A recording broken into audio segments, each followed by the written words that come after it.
하나님의 큰 은혜가 가득 넘치는 귀한 은혜의 복된 시간 되기를 간절히 축복합니다.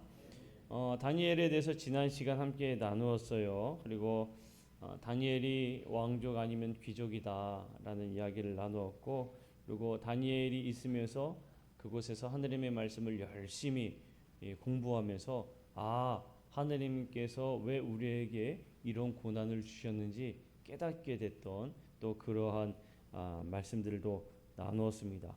그리고 하나님의 말씀이 성취되고 있던 순간임을 우리가 보았지요. 자, 그리고 히브리인으로서의 그 이름이 개명됐던 것들을 우리가 함께 보았습니다.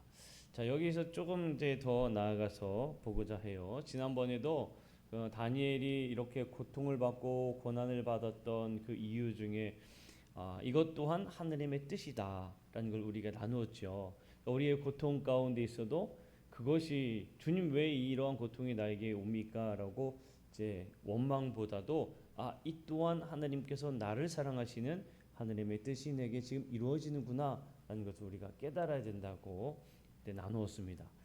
자, 그리고 이 창세기명이라는 이 히브리 이름을 바벨론식으로 바뀌게 되는 그 뜻을 조금 더 한 번 더 생각해 보려고 합니다.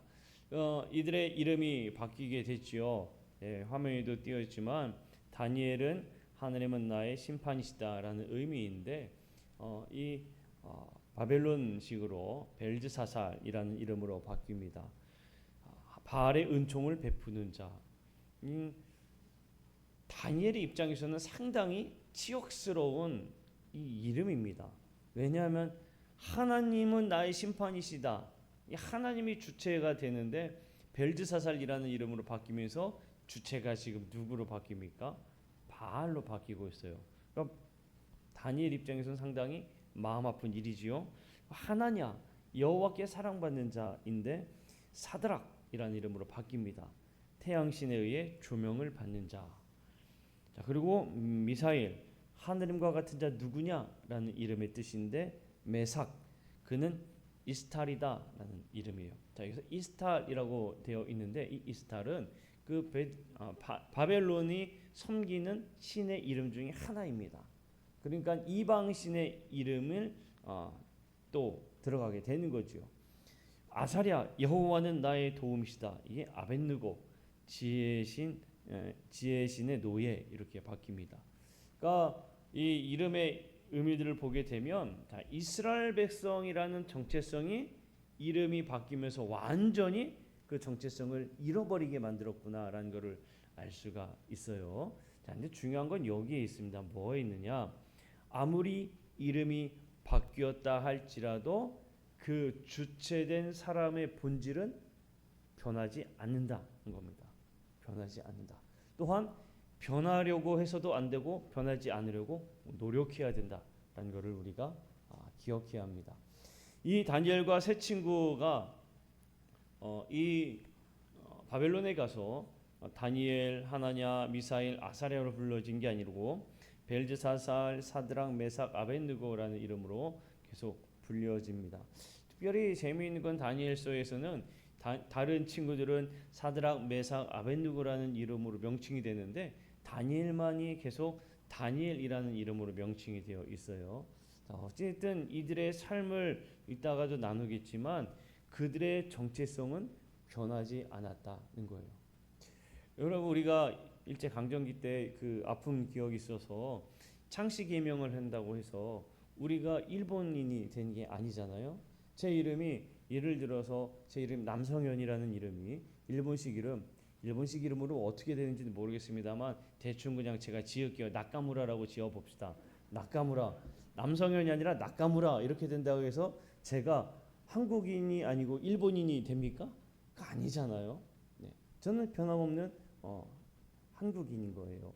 그러니까 지금 저들이 이름으로 바뀌었다 할지라도 물론 이름을 바꾸어서 정말 바벨론 사람처럼 살아가는 사람들도 있었지만 이 다니엘서에 등장하는 다니엘과 그 친구들은 절대로 변함이 없었다는 걸 우리가 꼭 기억한다면 우리 역시 내가 누구인가 이거를 절대로 잊어서는 안 된다는 겁니다.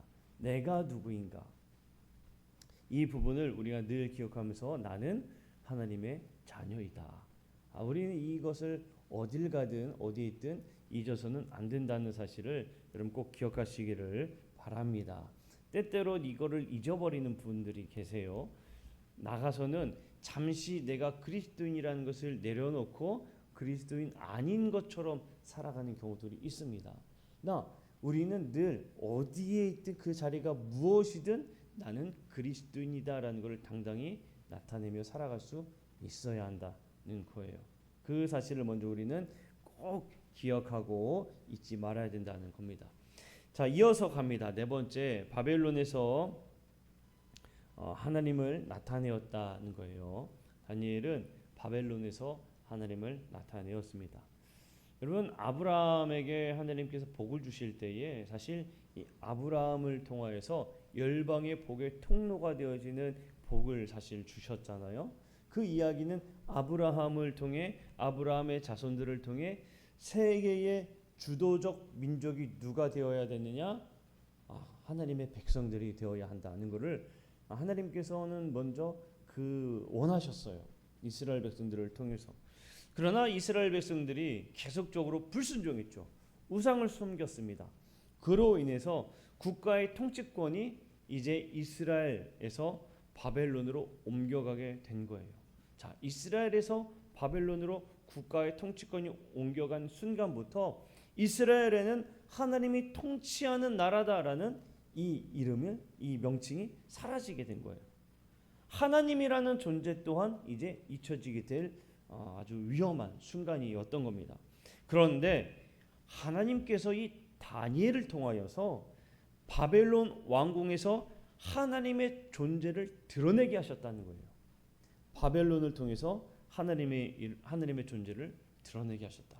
우리가 성경에 보게 되면 이 다니엘의 지혜로 인해서 하나님께서 그 지혜로 그 모든 것들을 풀어주는, 그리고 그가 정치적으로도 상당히 정직하게 행하는, 그로 인하여서 모든 사람의 으뜸으로 세워지는 이러한 모습들을 계속 나타내어 볼 수가 있습니다. 그러니까 하나님이라는 존재가 사라질 그 땅에서 다니엘 한 사람을 통해서 하나님의 존재를 나타내게 하신 거예요. 그러니까 다니엘은 바로 그런 사람이 된 겁니다. 그러니까 우리도 어디에 있든 하나님의 존재를 나타내는 그런 사람이 되어야 할 줄로 믿습니다. 다니엘은 매우 정직하게 그가 모든 맡은 일에 최선을 다했습니다. 자, 다니엘이 그러한 삶을 살았기 때문에 우리가 무엇을 생각할 수 있는가 하면, 지금 현재 이스라엘 백성들은 바벨론이라는 나라에서 현재 포로로 살고 있잖아요. 포로로 살고 있을 때 다니엘은 모든 지혜자들의 으뜸으로, 그리고 통치하는 사람의 가장 선이 되는 사람으로 세워졌을 때에, 그러면 포로된 사람들의 입장에서 다니엘은 어떤 존재였을까요? 다니엘은 그들에게 있어서는 희망이 되는 존재였습니다. 다니엘 그 한 사람을 바라볼 때에 저 다니엘을 통해 하나님께서 뭔가 이루실지 모르겠다. 다니엘을 통해 나타나는 그 하나님의 그 능력과 역사와 하나님의 이름들을 통해서, 그리고 다니엘을 통하여서 오히려 이방 민족, 이방 제국의 거대한 제국의 왕이 하나님을 찬양하는 모습을 통하여서 다니엘을 통해 하나님을 볼 수가 있다는 것이 계속적인 하나의 표본이 됐던 겁니다. 모두가 다 힘겹게 포기하고 싶을 때 다니엘이 그 모든 이들에게 우리는 하나님의 백성입니다라는 것을 잊지 않도록 계속 깨우쳐주는 대표적인 한 사람이 되었다라고 할 수가 있는 거예요. 그러니까 우리가 어디에 있든지 참 다니엘처럼 되어야 되는데, 우리가 그 자리에 있을 때에 하나님의 사람은 저렇구나라는 모습을 우리가 보여줄 수 있어야 될 줄로 믿습니다. 자, 다니엘은 하나님의 감동으로 예언을 했어요. 환상을 참 많이 보았습니다. 다니엘이 제가 지난 시간에도 말씀을 드렸듯이 다니엘서 자체를 묵시문학이라고 말씀을 드렸죠. 요한계시록과 같은 묵시문학이에요. 그래서 여러분, 묵시문학의 특징이 다 비유적으로 표현되어 있습니다. 요한계시록도 상당히 비유적으로 표현되어 있지요. 그래서 읽어보면 참 어렵다라고 느껴지고 있고요. 다니엘서도 읽다 보면은 갑자기 뭐 짐승들이 막 나타나고 아주 어렵게 쓰여져 있어요. 왜냐하면 이게 묵시문학이라서 그렇습니다. 비유로서 하느님의 심판을 이야기하기 때문에 그래요. 그것은 바로 하느님의 영감을 받아 그 하느님의 뜻을 기록했던 이유이기 때문입니다. 요한계시록을 기록한 요한도 마찬가지죠. 하느님의 그 예수 그리스도의 영감을 받아서 그렇게 기록한 거예요. 자, 재미있는 것은 뭐냐면 여러분 다른 선지자들 하나님께서 선지자들을 통하여 말씀하실 때에 선지자들은 어떤 일들을 행했습니까? 이스라엘 백성들에게 가서 전파했죠. 전파했단 말입니다. 이사야도 그랬고 예레미야도 그랬고 가서 전파했어요. 말로 전파했어요. 자, 요나도 마찬가지로 하느님의 사명을 받았을 때 어떻게 했죠? 다시스로 가서 전파했어요. 다 전파했습니다. 그런데 다니엘은 어떤 특징이 있는가 하면 전파했다기보다는 기록하여 보관한 역할을 했습니다. 자, 한번 말씀을 볼게요. 다니엘서 12장 9절 말씀이에요. 자, 다니엘서 12장 9절 말씀입니다. 한번 함께 읽어보도록 하겠습니다. 시작.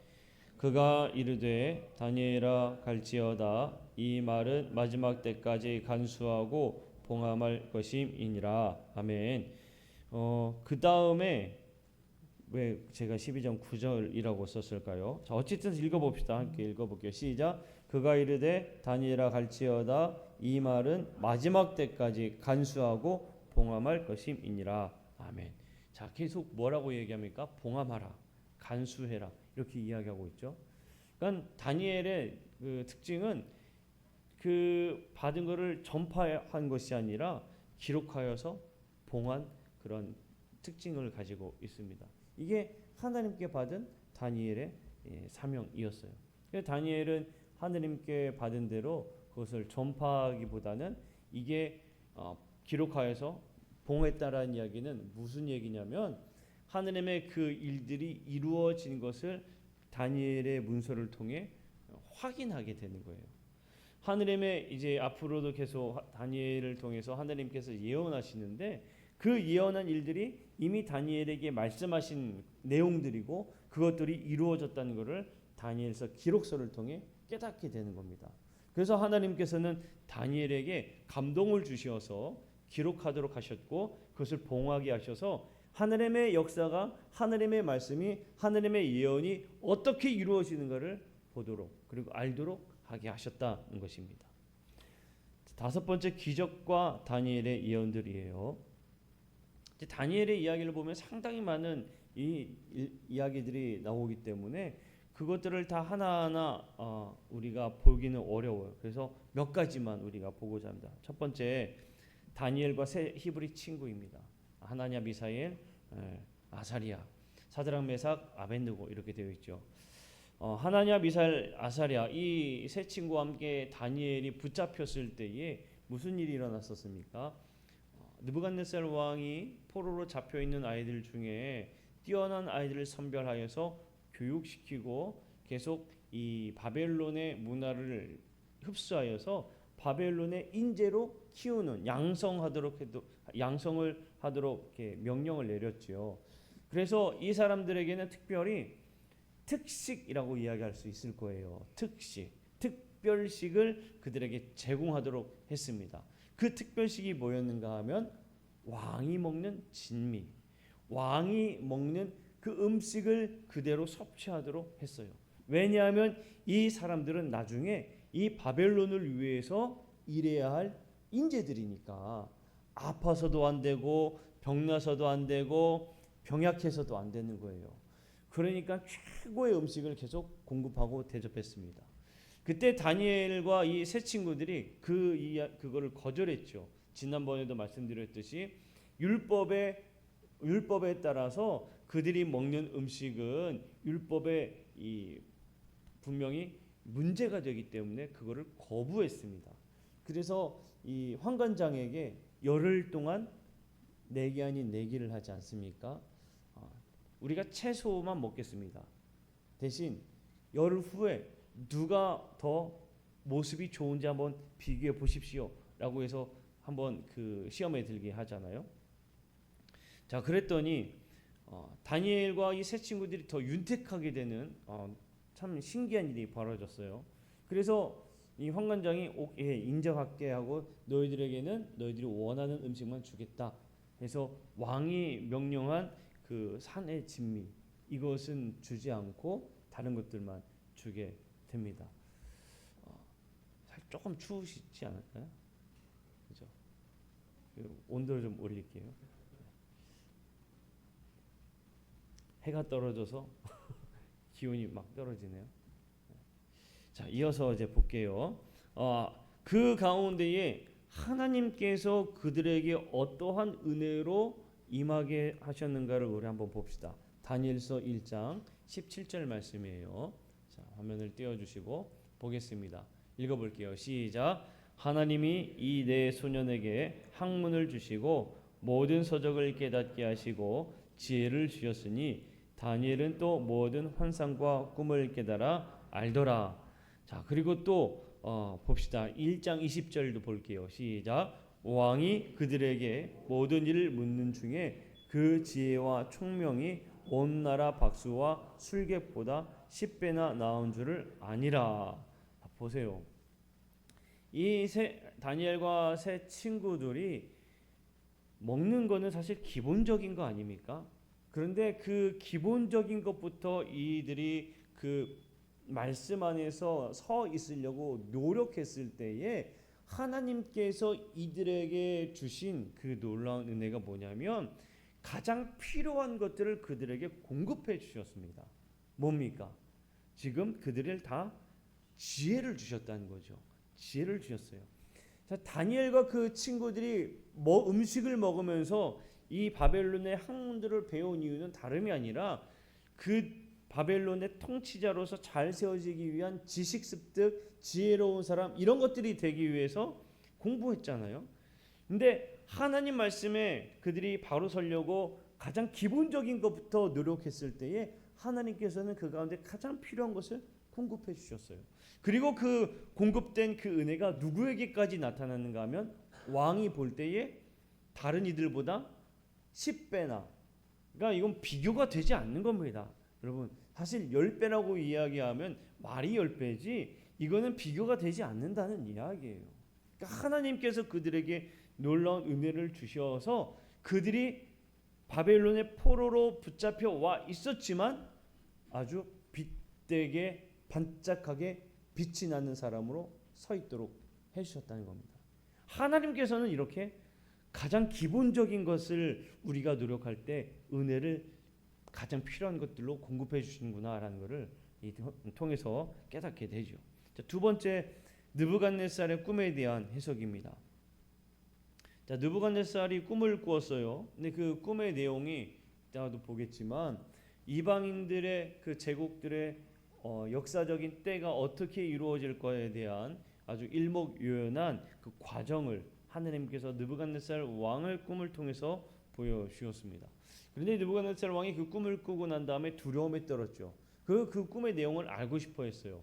그래서 모든 지역의 술객과 박수와 꿈 해석할 수 있는 사람 다 모여서 불러서 야, 내가 꿈을 꿨는데 너희들이 좀 해석을 해봐. 왕이시여, 알겠습니다. 말씀하옵소서. 근데 내가 꿈이 기억이 안 나. 내가 뭘 꿨는지 모르겠어. 그러니까 내가 뭘 꿨는지 너희들이 이야기하고 맞춰야 돼. 라고 그렇게 이야기했었잖아요. 자, 모두가 다 그것이 그 일들을 하지 못해서 왕이 느부갓네살 왕이 화가 나가지고 다 죽여야겠다라고 할 때에 다니엘이 그 얘기를 듣고 가요. 다니엘이 그 얘기를 듣고 다니엘이 이 왕에게 뭘 요구했냐면 시간 조금만 주십시오. 제가 그 꿈이 뭔지 해석하겠습니다. 라고 합니다. 그리고 무슨 일을 했느냐 말씀 볼게요.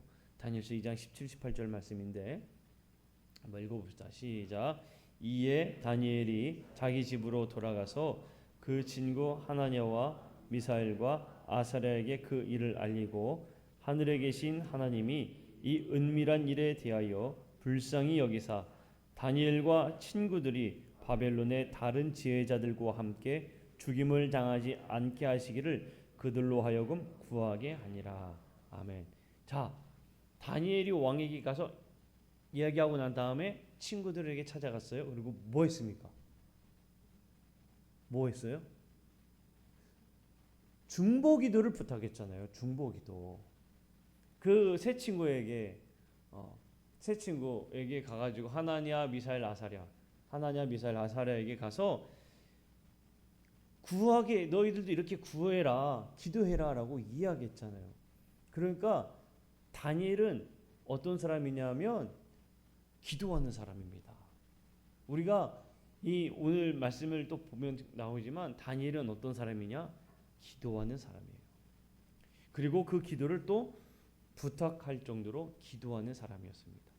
다니엘이 문제 앞에서 한 것은 무엇이냐? 기도예요. 다니엘의 한 일들을 보게 되면 다니엘은 문제 앞에서 가장 먼저 기도했고요.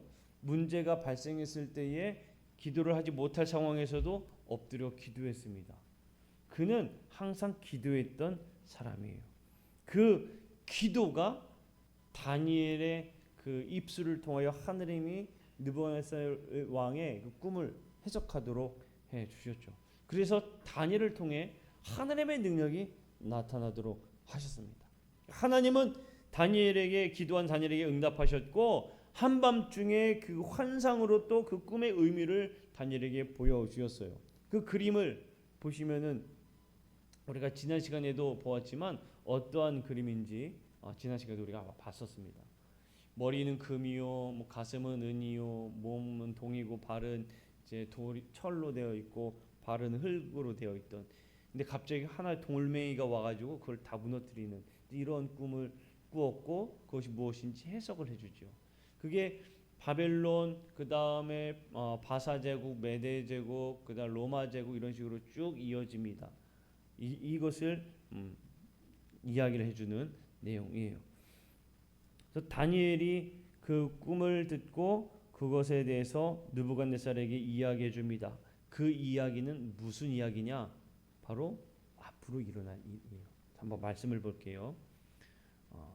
다니엘 2장 28절 29절 말씀.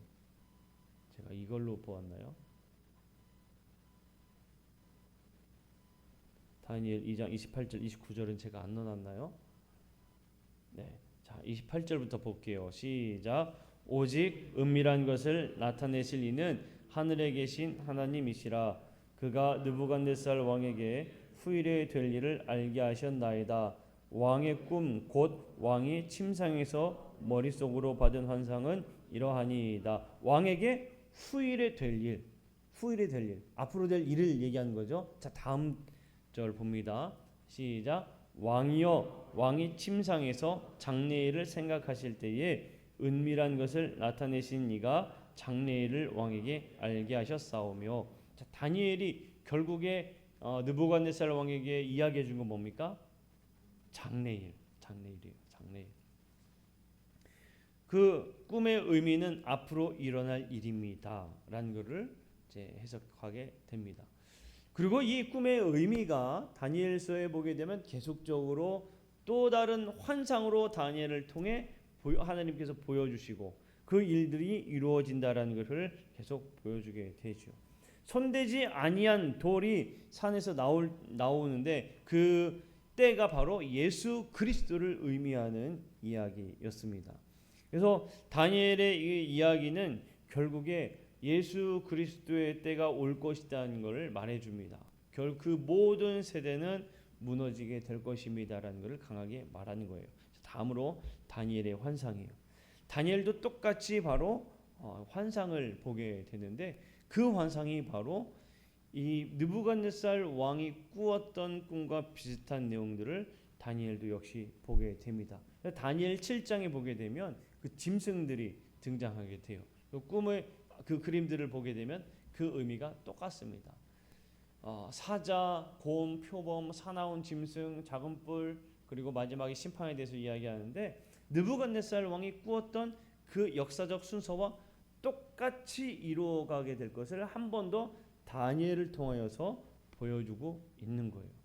그러니까 갑자기 다니엘서를 보다가 짐승들이 막 등장하고 뭐 이래요. 이게 결국에 하느님의 그 심판에 대한 묵시문학임을 우리에게 말해주고 있는 부분입니다.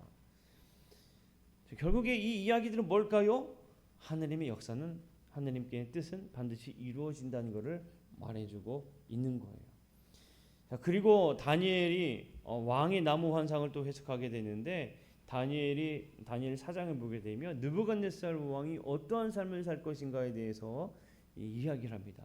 자, 한마디로 이야기하면 느부갓네살 왕이 상당히 비참한 삶을 살게 될 것입니다라는 것을 이야기를 해주거든요. 근데 느부갓네살 왕이 누굽니까? 제국의 왕이잖아요. 제국의 왕에게 왕이요, 당신은 지금 그 자리가 아니라 방황하고 미친 사람 같은 삶을 살 겁니다. 이거를 이야기를 한다는 게 여러분 쉬운 일이겠습니까? 근데 다니엘은 그 이야기를 전했어요. 한번 말씀을 봐볼게요. 넘겨서 25절 보겠습니다.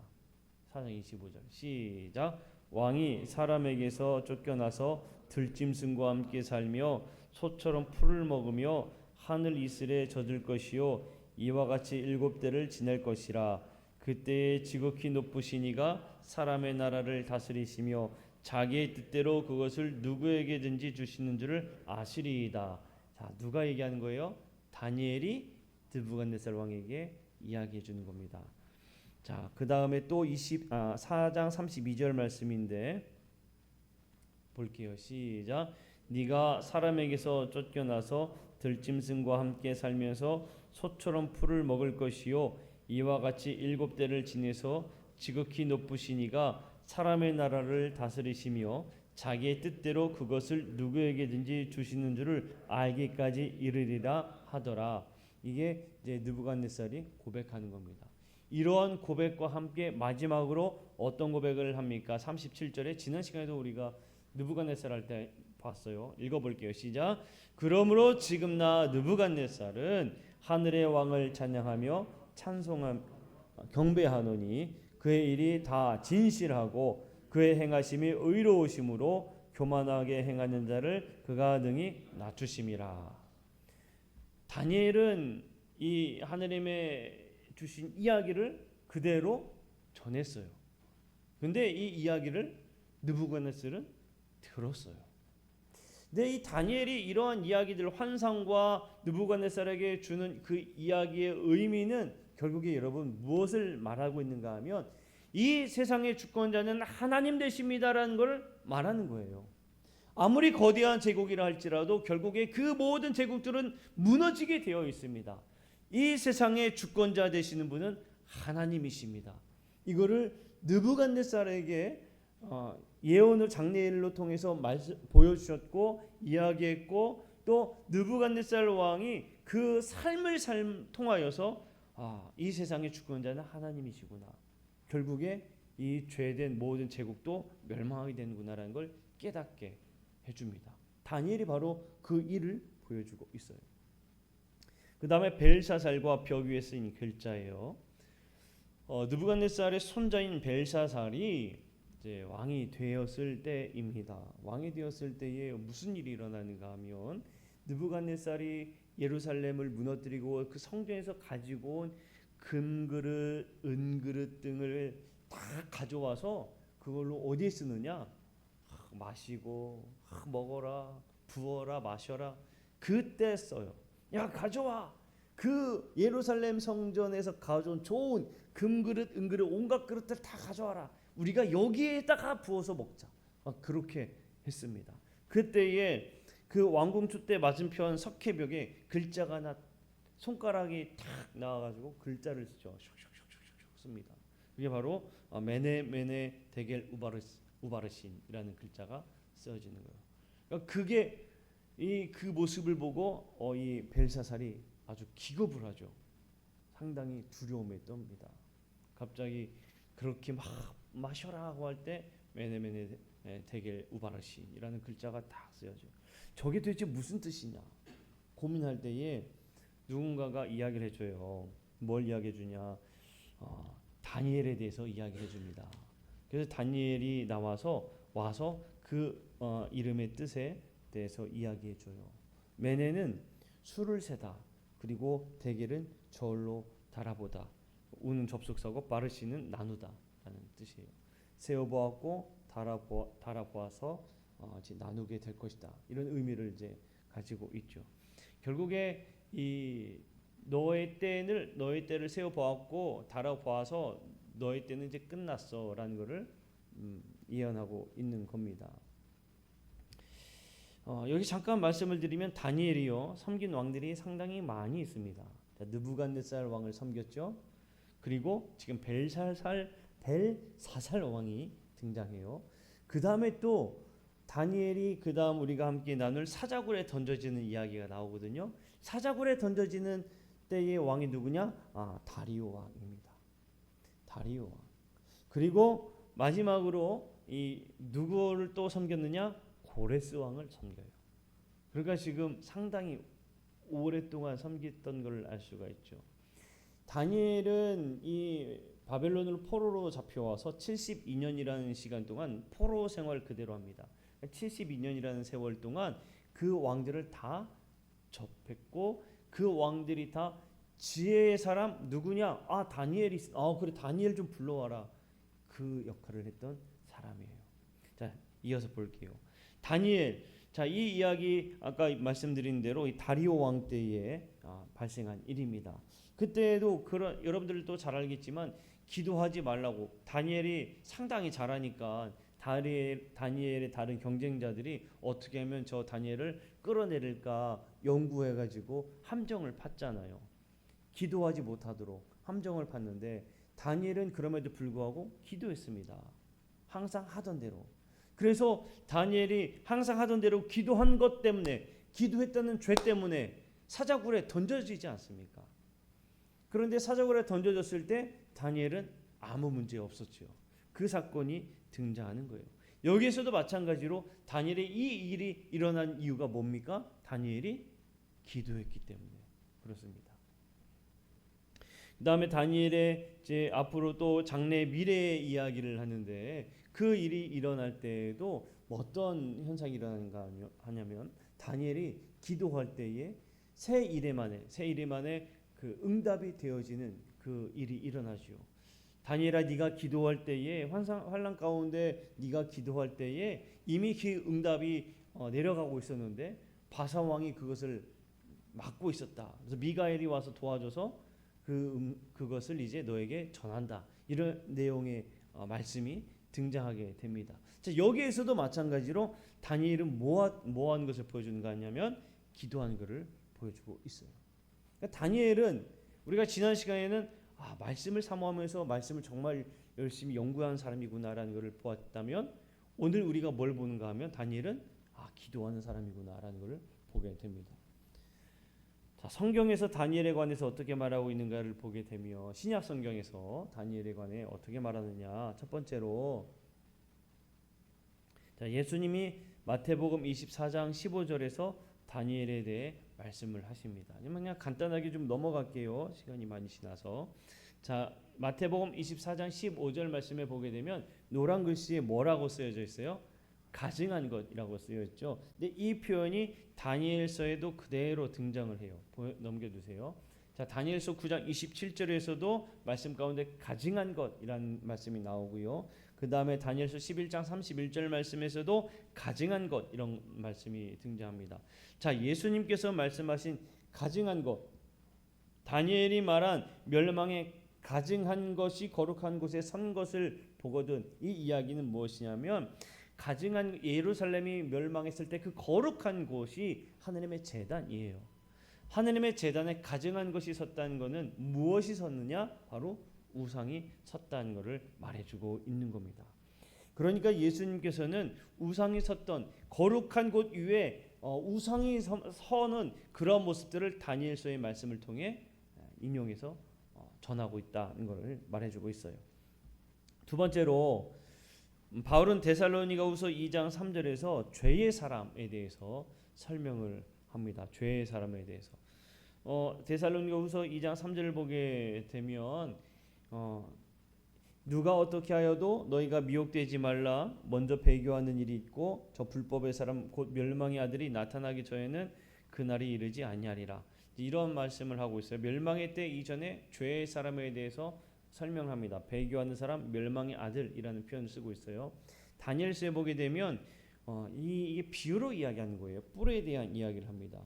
이제 하반절에 보게 되면 뿔에는 사람의 눈 같은 눈들이 있고 또 입이 있어 큰 말을 하였다, 이런 이제 문구가 있죠.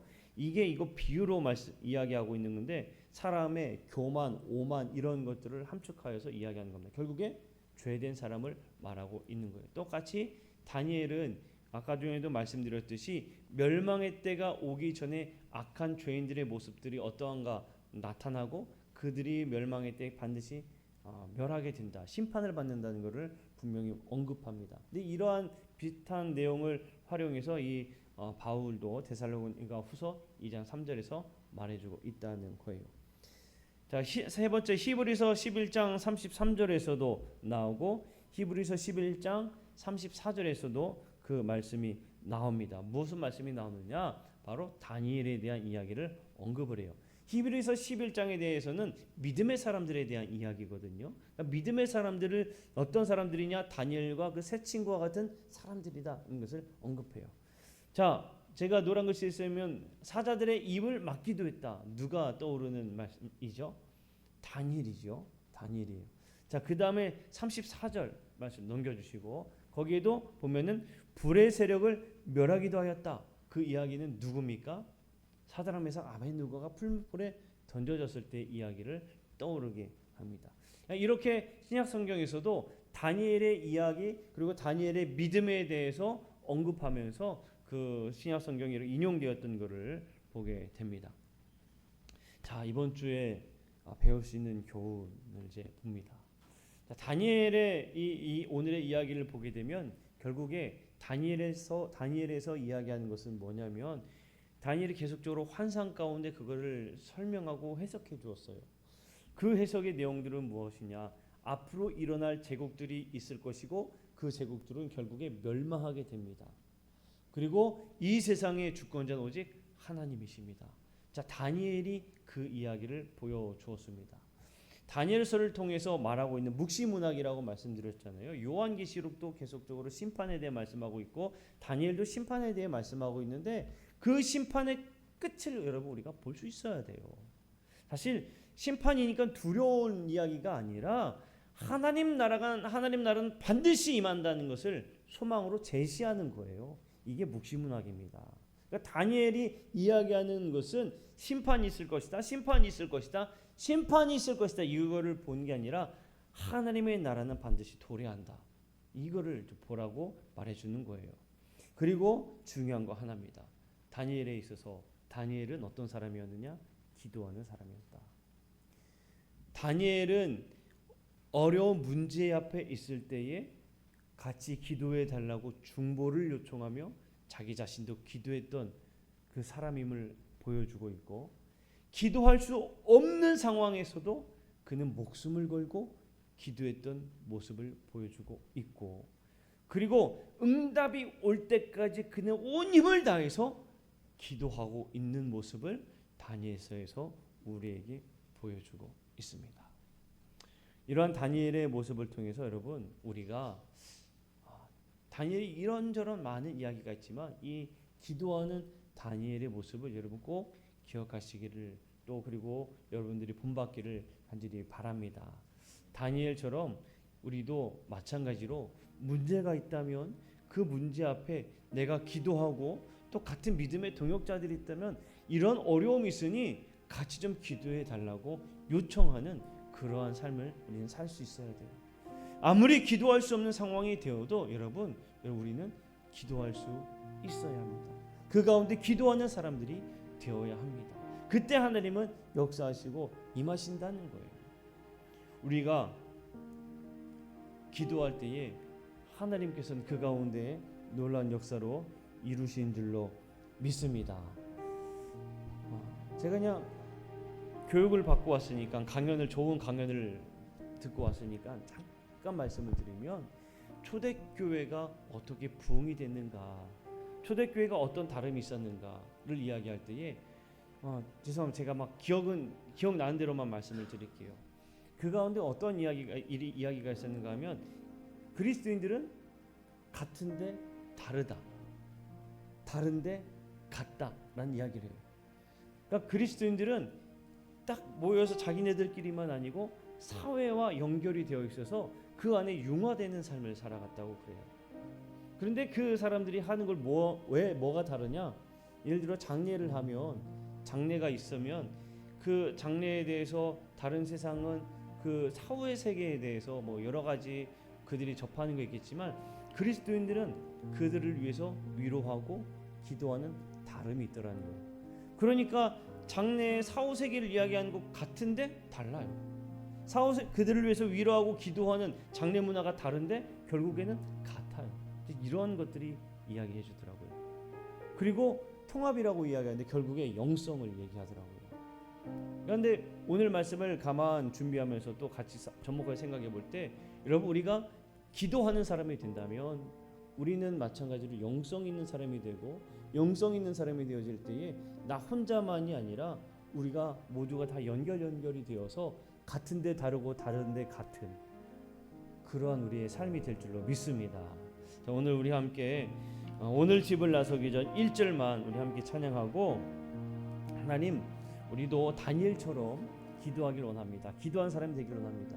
다니엘이 그 가운데에 같은 삶을 살았지만 다른 사람으로 있었고, 다른 듯 하였지만 같은 그들의 삶을 살았던 것처럼 우리도 이 다니엘과 같은 그러한 삶을 살 수 있도록 우리 인도하여 주옵소서. 이렇게 기도하는 시간 들어갑니다. 우리 오늘 집을 나서기 전 1절만 찬양하겠습니다.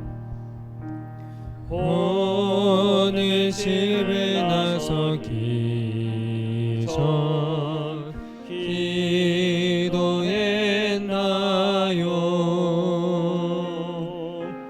오늘 받은 종위에 호소했나요?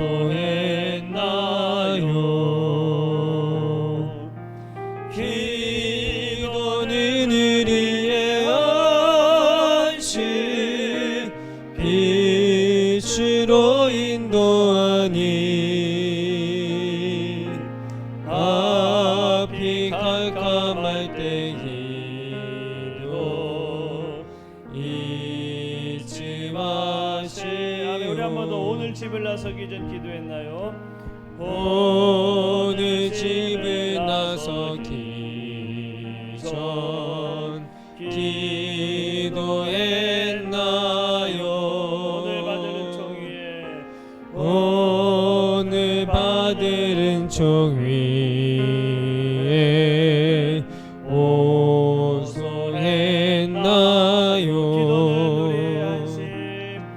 기도는 우리의 안식, 빛으로 인도하니